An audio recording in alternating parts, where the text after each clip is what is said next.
Hello then folks, and welcome back to the channel. I'm starting to really push on with this model now, and I thought I would take a few moments just to discuss my approach to getting the most out of a kit. And we're talking here really about sports scale or standoff scale or semi-scale models. At this moment in time, I don't really have a desire to do a very accurate scale model.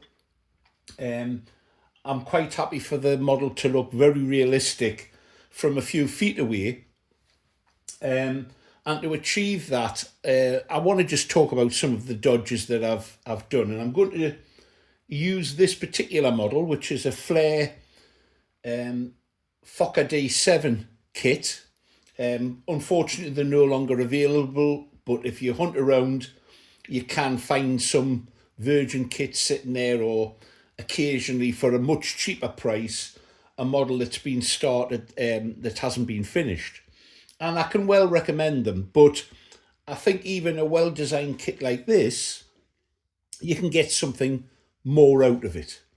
Now, before I go any further, this isn't about bashing kit manufacturers past or present.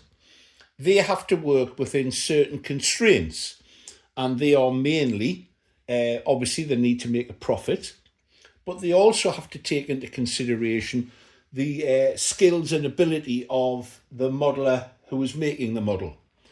There's no point in designing something into the kit that the average modeler would find so difficult it would put them off. So that's the first consideration. And obviously the other one is cost. To create a very accurate scale model sometimes means that you have to use exotic materials, and that must push up for the manufacturers the cost of producing those kits. However, with a critical eye, it's possible to make some improvements oneself for very little extra money. And one of the improvements that I made to this kit recently, and I showed it in a recent video, was the addition of this engine. I'll show you what came with the kit, and then we'll discuss what I did, and then look at some of the other modifications as well. Right then, this is an example of the sort of thing I'm talking about. The kit comes with this vacuum formed part, which you're meant to cut out and paint up, and it's meant to go in there. The cutout's a little bit smaller than I've actually cut it out. The engine, I can't get away with that. Well, I could have put it inverted, but I chose not to for practical reasons. But I wasn't prepared to put up with that part of the kit. I thought it could be improved quite a bit. I'm still waiting for somebody to donate a 3D printer. I'm only kidding, folks. But I don't have one. And I would say that most modelers don't have them lying around. So what can you do? Well, this was made out of pieces of scrap, and I've got that magnetically fitted in so that it can be removed if I need to remove the engine, which I will do at some stage, obviously. The next thing that I'm going to consider is the gun mounting. The guns are made up, and I could just glue them in place like that, but that would be a great shame to do so. So what I'm going to do is try and fabricate using plastic card and tubing and rod to make up the framework that the guns were mounted in, and put a rudimentary simulation of the instruments. There weren't very many on display, and I may even go to the extent of adding an interior and a seating area, because I could almost get a full-size pilot in there the way I've done the model.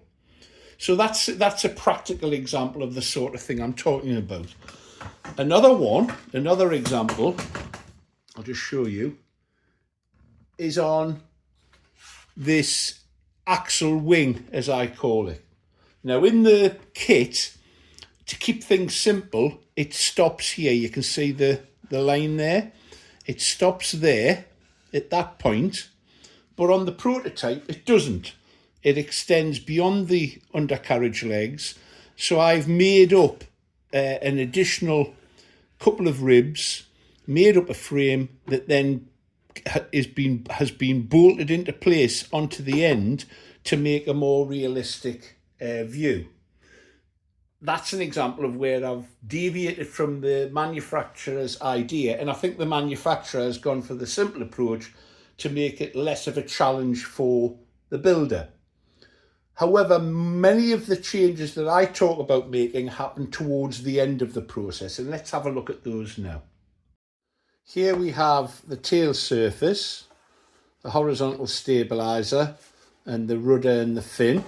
And you can see that I've added some additional detail in the form of rib stitching. Now that makes a huge difference to the eventual look of the model.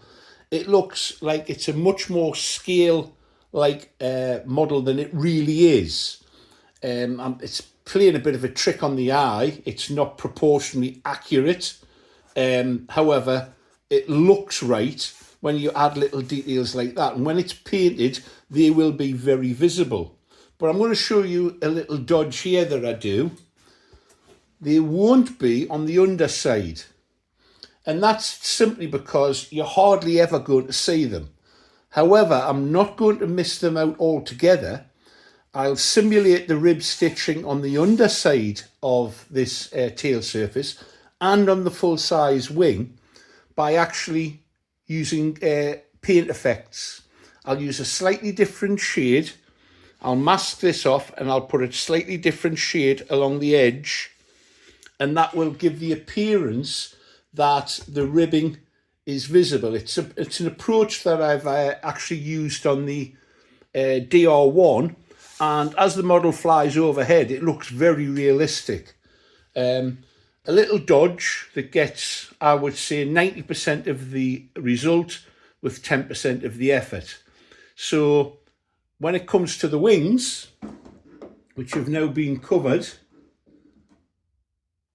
let's zoom back out. When it comes to the wings, which have now been covered, there they are there, the rib stitching will be applied to the upper surface, but not the lower.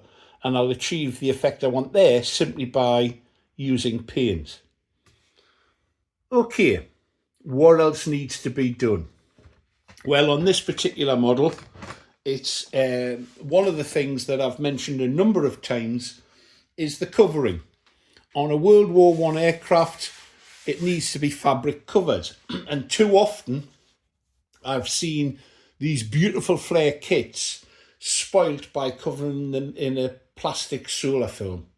It just looks wrong. And some of the almost ready to fly kits that I've seen, mainly from the USA, with all the camouflage incorporated in, the models are just ruined for the want of a decent scale-like finish. In fact, I saw one chap, he paid big bucks for, I think it was a 1/3 scale D7, which was pre-covered in plastic foil, and then he proceeded to strip it all off, cover it in Oratex, I believe it was, and spray it white, and that became Hermann Göring's aircraft from the First World War. Now, that seems to be a big expense to go to, but a chap simply couldn't live with the finish. Cost is a big factor for me, not because I haven't got the money to spend on it necessarily. Is if I think there's a cheaper way of doing it, that means I've got more pennies to spend on other things. And those of you who followed me for quite a while will know that I'm a great advocate of using polyester fabric, 100% polyester fabric, otherwise known as dress lining. If I grab this wing,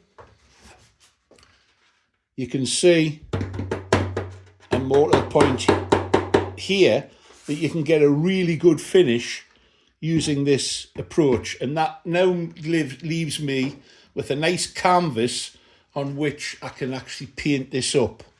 I've had a few questions about this. I use modeling cellulose dope. I apply 2 coats, and that's thinned down at least 50-50 and you have to look very closely to see if the fabric weave is closed. And my test is I put my mouth on it and try to blow, and if I can't blow through it, it's sealed. Somebody said that they were getting a patchy result when they added paint. Another subscriber said they achieved really good results by spraying it with a filler primer. So it's about experimenting and trying different things. But as I said at the beginning, don't be afraid to experiment with changing the design. And I know there's a temptation to think, oh well, the person who's produced the kit isn't going to do things if they're not necessary. But sometimes the kit designer has to do things to make the kit a profitable proposition because of materials or structure or practicality for the average modeler to build. If you can see a reason that you might be able to improve it, then go ahead and do it. I've just thought of another minor one that I always do. When I'm building a stick structure such as this, I always put little triangular balsa gussets or even very thin plywood gussets within the frame, and that adds in massively to the strength. It's not something that is shown on most plans simply because of the fiddle of doing it. The point I'm making is, if you're doing a kit, you don't have to slavishly stick to it. Now, whoops, that's just the wing falling down. On this particular model, I've used the plastic, the vac-formed front part. It's not fully screwed on here, but on a previous model, a one that I got to renovate, this was so badly damaged that I had no choice but to make it from scratch. And I think it's actually a more scale-like final product than this one is. So if I wanted to, I could have removed this and made my own individual front, which has got a more realistic cowl arrangement in terms of the grille. It's up to you how far you want to go, and I just do these out of devilment sometimes, to be honest with you. On the upper wing, I'll show you. On the upper wing here, I've made a slot for the position for the cable to come out to the upper part of the aileron. Now that'll be purely dummy, but I'll be using a stiff wire that can go back and forwards as the aileron is actually moved up and down. That just, I think, makes a big difference for no increase in weight at all. So there you go, folks. Oh, I think you can see probably better on the other wing.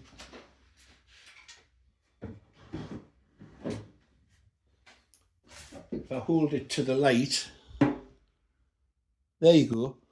You can see that there's an additional, from the design, this additional diagonal bracing that goes from the bottom of the rib to the top of the next rib and then down again. Now I added those because I thought the wing was a little bit too flexible for my liking. Now that was probably me just being a little bit pedantic. Thousands of these kits have been made and they've been perfectly okay. And the manufacturer obviously didn't see the need to do that, but I think that might have been because to do so would have added quite considerably to the complexity. And this only works if these parts are accurately cut. If they're a loose fit and they're just filled with glue, then it's not going to impart any strength. But I'm happier for doing it. And that's what you've got to live with. Are you happy with what you're looking at? Can you live with the design as it is? And if you want to change something, don't be frightened to do so. Let's get creative and enjoy the build. It's not scratch building. That's a whole different ball game. But there's nothing to stop you looking at designs of aircraft and having a bit fiddle with them yourself. It adds to the fun and the sense of achievement. Everybody out there, let's keep being creative. Bye now.